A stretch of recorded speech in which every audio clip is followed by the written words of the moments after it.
اعوذ بالله من الشیطان الرجیم بسم الله الرحمن الرحیم السلام علیکم. څنګه چې موږ پارټس اف سپیچ شروع کړی هغه سیریز مو شروع کړی پای کې موږ ټول ناون ډیسکس کړو. په ناون باندې موږ یو کمپلیټ ویډیو جوړ کړو. نن به ان شاء الله په پروناون باندې یو کمپلیټ ویډیو جوړو. پروناون باندې ډیسکس کوو چې پروناون څه شی دی. د پروناون موږ ډیفینیشن کوو. د پروناون موږ تعارف کوو چې پروناون څه شی دی. ډیفینیشن موږ د دې لپاره کوو چې دا موږ وپېژنو. هر شي چې وي د هغې ډیفینیشن د هغې موږ تعارف کوو. که یو نوی کس د بل کس سره هم میلاو شي نو هغه خپل ډیفینیشن خپل تعارف ورسره وکړي چې زما نوم دا دی، زه د پلانکي ځای یم، زه دا کار کوم. دغه شانتې موږ اوس د پروناون هم ډیفینیشن کوو. د پروناون ډیفینیشن د دې لپاره موږ کوو چې دا پروناون وپېژنو چې دا څه شی دی او د څه دپاره استعمالیږي. نو د پروناون حوالې موږ ګورو چې دا د دوو الفاظو مجموعه ده. یو پرو دی، یو ناون دی. نو پرو اصل کې موږ څه ته وایو؟ پرو وایي پاره، او ناون چې کوم دی نو ناون موږ الریډي پېژندلی چې ناون وایي اسم ته، نوم ته، د هر شي چې کوم نومونه دي، کوم نومونه والا ټکي چې کوم دي هغې ټولو ته موږ څه وایو؟ هغې ټولو ته موږ ناون وایو. نو د پروناون ډیفینیشن داسې دی چې پروناون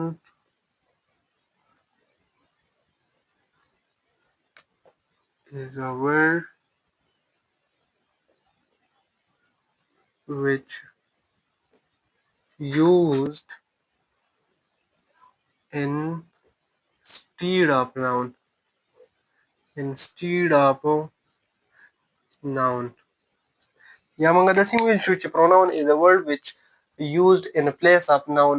pronoun هغه الفاظ دي، هغه words دي چې هغه په ځای د څه استعمالیږي؟ د ناون په ځای باندې استعمالیږي. لکه فرض که موږ د چا باره کې خبره کوو، اکرم دی، اسلم دی، عدنان دی، هغه باره کې موږ خبره کوو چې لکه عدنان سحر وختي پاڅي، بیا عدنان مونځ وکړي، بیا عدنان راشي چای وڅکي، بیا عدنان ځان تیار کړي. نو داسې خبرې په بار بار چې موږ کله دغه ناون دغه نومونه د یو کس اخلو، د چا باره کې خبره کوو، د هغه په مخه نوم اخلو، نو دا سړي باندې بور کېږي او دا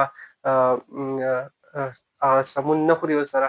نو د دغه عدنان په ځای کې موږ داسې وکړو چې عدنان سحر وختي پاڅي، وړومبی په سر کې د هغه نوم والو او بیا د هغه عدنان دپاره یا د عدنان په ځای باندې چې کوم موږ نور ټکي استعمالو دغه دپاره، نو دغې ټولو ته موږ پروناون وایو. که ځان دپاره زه څه ټکي استعمالوم هغه به هم پروناون وي. د خپل نوم په ځای خپل نوم لر کړم او خپل په ځای زه یو داسې ټکي ولګوم چې هغه زما نشاندهي کوي، زما د نوم نشاندهي کوي، دغې ته موږ پروناون وایو.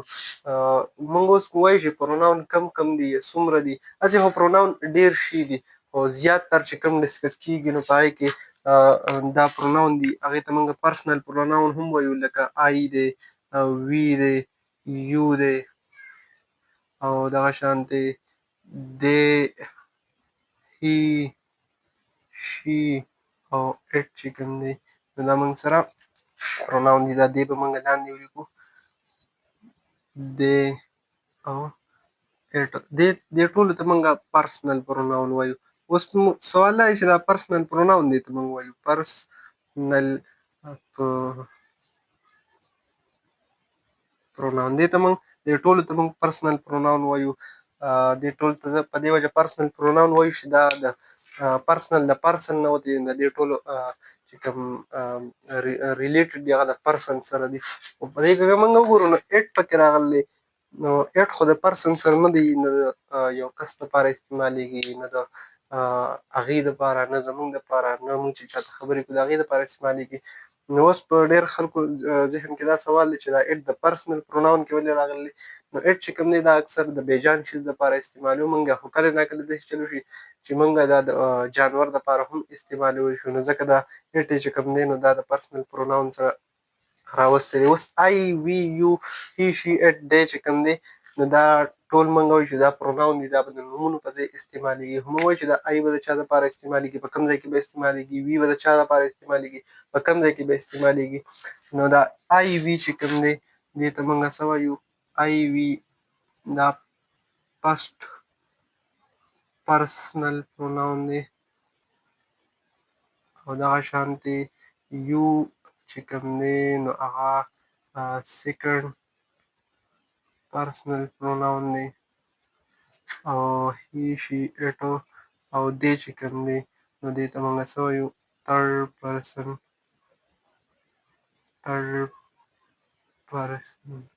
پروناون دې ته موږ وایو. درې قسمه دي.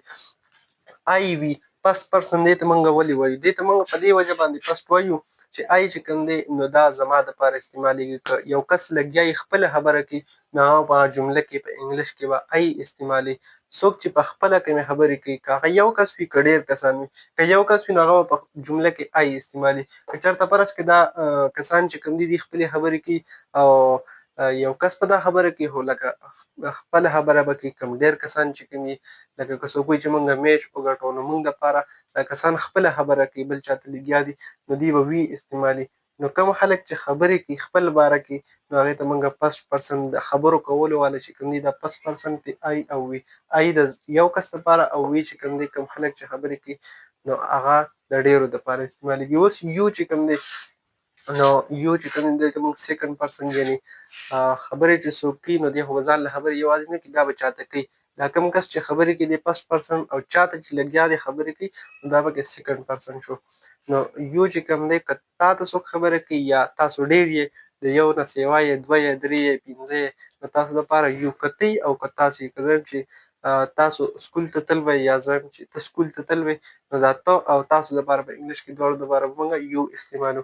اوس دا تھرډ پرسن څه شی دی؟ یو کس لګیا دی خبرې کوي بل کس ته خبرې کوي دا دواړه هم موجود دي نو دا کوم کس چې خبرې کوي دا پس پرسن، چاته چې لګیا دی خبرې کوي نو سیکنډ پرسن. خو څوک چې نه دی موجود او د هغې په باره کې لګیا دی خبرې کوي نو هغه څه شی شو؟ هغه پکې تھرډ پرسن شو. خو اوس په تاسو وایي چې دا تھرډ پرسن نوره سیوا ولې دي؟ لکه دوه کسان لګیا دي هغې خبرې کوي د بل چا باره کې نو د هغه بل چا باره کې هم یو پروناون پکار و که نه. نو د هغې جواب دا دی چې ښي چې کوم دی که فرض که موږ لګیا یو د یو هلک باره کې خبرې کوو نو د هغه دپاره به څه استعمالومه؟ ښي به استعمالومه. زه به وایم چې هغه سکول ته تللی وي یا زه وایم چې هغه تللی کرکټ لا یا وایم چې هغه اوبه وڅښلې یا هغه به سبا راځي. نو که دا هلک وي نو دا د دې دپاره موږ ښي استعمالو. که دا خبره موږ کوو د یو جینۍ باره کې فیمیل باره کې نو د هغې دپاره بیا شي راځي. که دغه کسان چېرته ډېر وي که هغه هلکان وي او که جینکۍ وي خو چې ډېر وي او د هغې باره کې موږ خبرې کوو نو د هغې دپاره به موږ دی استعمالو. او کله یو بېجان څیز وي د هغې باره کې موږ خبرې کوو لکه زه وایم چې یو اګزامپل زه ورکوم چې زه وایم چې باران ورېږي نو دا به داسې استعمالومه چې اټ از رینینګ، اټ از رینینګ، بارش ہو رہی ہے، باران وریږي. نو دا پرسنل پروناون موږ د دې دپاره موږ استعمالو. د دې نه علاوه هم ډېر شي پروناون دي خو زیات تر کم پروناون چې استعمالیږي هغه دا دي ځکه چې کم ناون چې کوم دی هغې لګیا یې خپلې خبرې کوي نو د ځان دپاره به استعمالوي یا به چاته چې خبرې کوي د هغې دپاره به استعمالوي یا چې د چا باره کې خبرې کوي د هغې دپاره به استعمالوي. نو ځکه زیات تر پروناون چې کوم دی نو هغه دا استعمالیږي.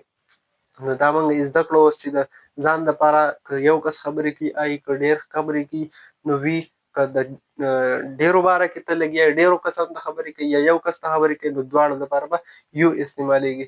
او که د بل تھرډ پرسن لکه کم کس موجود نه وي یا که موجود هم وي چې ته چاته خبره کوي د هغه نه علاوه د بل چا خبره کوي نو هغه تھرډ پرسن ته هی شي دی وغیره چې کوم دي خو نو دغه پروناون استعمالیږي. د دې نه علاوه اوس موږ کیسز دې کې بعضې کیسز دي د پروناون د پرسنل پروناون چې کوم دي کیسز دي لکه بعضې جملې موږ استعمالو نو په هغې کې به تاسو لیدلي چې زه یو جمله وایم چې دا زما مارکر دی نو اکثر پکې څه شی راغلی بعضې ځایونو کې ماین راغلي، بعضې کې مای راغلي، بعضې کې آی راغلي او بعضې کې می راغلي.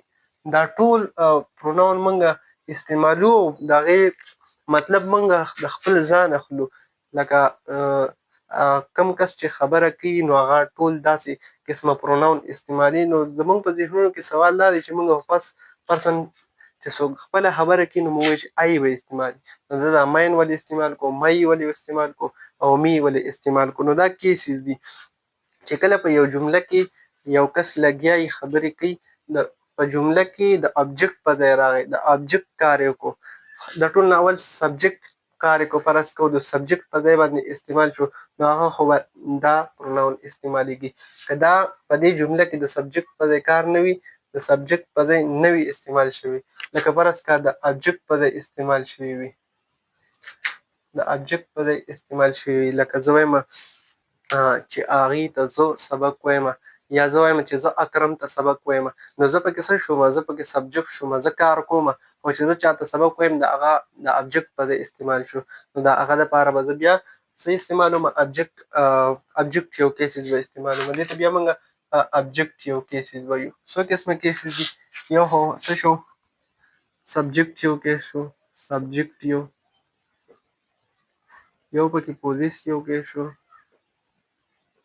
پوزیسیو او یو پکې ابجیکټ یو شو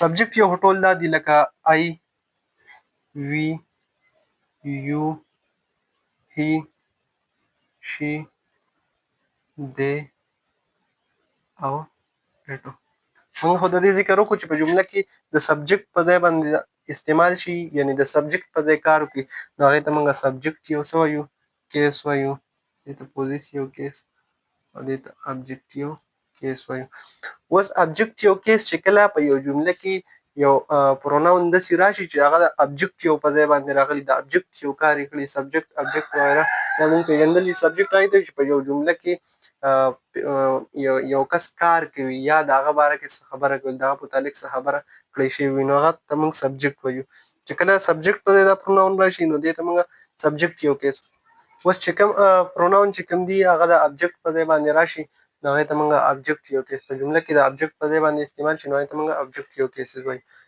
او پوزیسیو کیس هغه دي چې په یو شي باندې موږ قبضه ظاهره کړو لکه زه وایم دا کور زموږ دی زه وایم دا سکول زموږ دی زه دا موبایل زموږ دی یا زه وایم دا مارکر ستا دی یا زه داسې نورې خبرې وکړم چې په هغې کې قبضه موږ ظاهرو نو هغې ته موږ پوزیسیو کیسز وایو اوس د آی دپاره پوزیسیو کیس او ابجیکټیو کیس د دې دپاره پوزیسیو کیس ماین دی زیاتر سو جملو کې موږ مایم استعمالولی شو او د ابجیکټیو کیس چې کوم دی هغه می دی او د وی دپاره ابجیکټیو او پوزیسیو کیس چې کوم دی نو هغه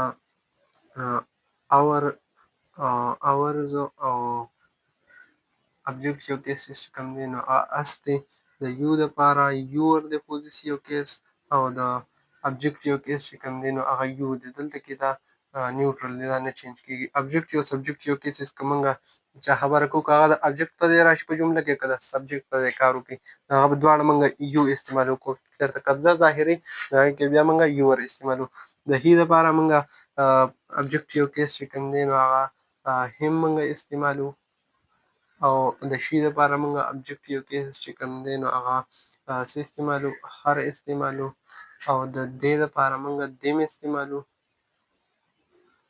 او د اټ دپاره اټو دا هم نیوټرل دی دا هم نه چینج کېږي اوس د هي دپاره موږ څه استعمالو د هي دپاره موږ پوزیسیو کیس موږ دا استعمالو چې دا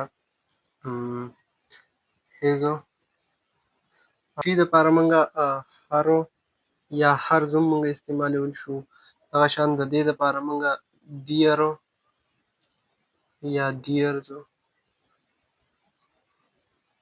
او د اټ دپاره موږ اټس استعمالو دا د دې پوزیسیو او ابجیکټیو کیسز شو د سبجیکټیو کیسز شو نو دا هغه پروناون دي چې موږ زیاتر په جملو کې استعمالو په عام روټین کې په ډیلي لایف کې دغه پروناون موږ استعمالو یعنی چې د نوم په ځای موږ کوم